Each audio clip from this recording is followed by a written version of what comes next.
250 শয্যা বিশিষ্ট জেনারেল হাসপাতাল জামালপুর, যা বর্তমানে জামালপুর মেডিকেল কলেজ হাসপাতাল হিসেবে ব্যবহৃত হচ্ছে। আমাদের এই মুহূর্তে এখানে হামের যে উপসর্গ, জ্বর, শরীরে লালচে দাগ, এসব নিয়ে এই মুহূর্তে 10 জন বাচ্চা ভর্তি আছে।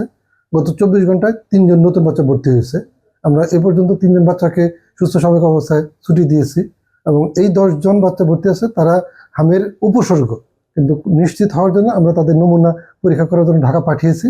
ঢাকা থেকে যদি নিশ্চিত রেজাল্ট আসে আমরা বলতে পারবো যে কয়টা বাচ্চা তাতে হাম আক্রান্ত হয়েছে। তথাপি আমরা তাদেরকে চিকিৎসা দিতেছি এবং 250 শয্যা বিশিষ্ট জেনারেল হাসপাতালে আমরা একটা আলাদা কর্নার করেছি এই হাম যে উপসর্গ বাচ্চাগুলো আসবে তাদের চিকিৎসার জন্য। এবং আমরা গার্জিয়ানদেরকে বলে দিচ্ছি, যদি এইসব বাচ্চা কোনো কারণে জ্বর, শরীরে লালচে দাগ এবং উপসর্গ থাকে, তাকে অবশ্যই যেন নিকটস্থ এমবিবিএস ডক্টর পাশাপাশি হাসপাতালে চিকিৎসার জন্য নিয়ে আসে এবং এটা নিয়ে আতঙ্কিত হওয়ার এই মুহূর্তে কিছু নেই এবং তাদেরকে আমরা যথাযথ চিকিৎসা দিয়ে যাওয়ার চেষ্টা করতেছি। শিয়া বাটার ও ভিটামিন সমৃদ্ধ লিলি বিউটি সোপ, তারুণ্যময় উজ্জ্বল ত্বকের জন্য।